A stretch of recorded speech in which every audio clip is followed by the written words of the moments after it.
IBS এ কিছু কিছু জিনিস আমি বলেছি, ওটা দেখে নিলে আপনি কিছু নলেজ পেয়ে যাবেন। আর আজকে আবার আর একটু বলি, কনস্টিপেশন আমি বলেছি আইবিএস এ ডায়রিয়াও থাকতে পারে, কনস্টিপেশনও থাকতে পারে, আবার মানে আইবিএস ডি বা আইবিএস সি দুটোই থাকতে পারে। কোনো পেশেন্টের মধ্যে দেখা যাচ্ছে ডায়রিয়া হচ্ছে আবার কনস্টিপেশন, আবার কারোর দেখা যাচ্ছে যে দুটোই বর্তমান। তো সেক্ষেত্রে আমি বলবো কনস্টিপেশন তো এখন যদি আইবিএস ছাড়াও আমরা দেখি ঘরে ঘরে, এটাকে রোধ করতে হবে, এটাকে নিয়ে ভাবতে হবে। অধিকাংশ মানুষই কিন্তু এটাকে খুব সিম্পলি একটা ব্যাপার বলে কিন্তু ইগনোর করে যায় দীর্ঘদিন ধরে। আমার হয়তো মানে কেউ বলছে আমার এক সপ্তাহ হয়নি, এই যে স্টুলটা থেকে যাওয়া, স্টাক হয়ে যাওয়া, এর থেকে কিন্তু প্রবলেম আসতে পারে। ঠিক আছে, অনেক মানুষ মেডিসিনের ওপর ভরসা করে ফেলে, তবে আমি বলবো যে মেডিসিনের ওপর ভরসা না করে সবসময় আমাদের ধ্যান ধারণা এরকম হবে যে আমরা ঘরোয়া কিছু পদ্ধতির মাধ্যমে আমরা এই কনস্টিপেশনটাকে দূর করব।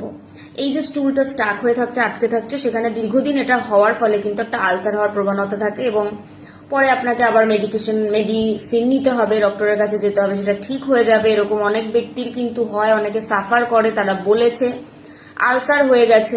আলসার হয়ে যাওয়ার ফলে সেটা ঠিক তো হয়ে গেছে, কিন্তু তাদের দেখা যাচ্ছে 7-8 বছর 10 বছর ল্যাক্সেটিভ নিতে হয়। ল্যাক্সেটিভ ছাড়া কিন্তু তাদের এই স্টুলটা ক্লিয়ারই হয় না।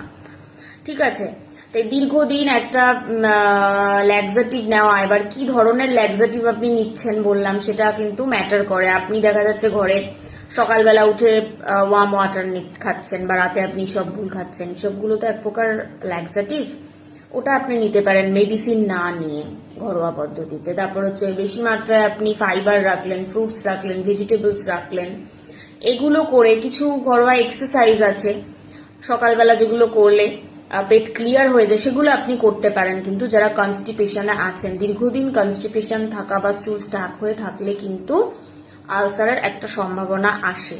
কিন্তু অনেক মানুষেরই কিন্তু এখন মানে যদি দেখা যায় ঘরে ঘরেই প্রবলেমটা আছে, কিন্তু তারা একটু ইগনোর করে যায়। ঠিক আছে, ধৈর্য ধরে এই ব্যাপারটাকে হ্যান্ডেল করতে হবে। যাদের ধৈর্য নেই তারা অবশ্যই ল্যাক্সেটিভ নেবে, যেগুলো মেডিসিন আছে সেগুলো নেবে। আর যারা মনে করবেন, যারা স্বাস্থ্য বিষয়ে সচেতন, তারা অবশ্যই একটু ইসবগুল, একটু বেশি মাত্রায় জল খাওয়া, সকালবেলা উঠে ওয়ার্ম ওয়াটার নেওয়া, বেশি মাত্রায় একটু সবজি খাওয়া, এগুলো তারা কিন্তু করবে। ঠিক আছে, ডায়েটে যাদের প্রচুর মাত্রায় চিকেন থাকছে, প্রচুর মাত্রায় ডিম থাকছে, মানে এই ধরনের মাছ মাংস ডিম থাকে, তাদের তো ফাইবার কোয়ান্টিটিটা একেবারে নেই বললেই চলে। তাদেরও কিন্তু এখন যেই মানুষরা বা যেই জেনারেশন এখনকার ঘাস মানে সবজি খায় না, তাদের মধ্যেও কিন্তু কনস্টিপেশনটা বর্তমান।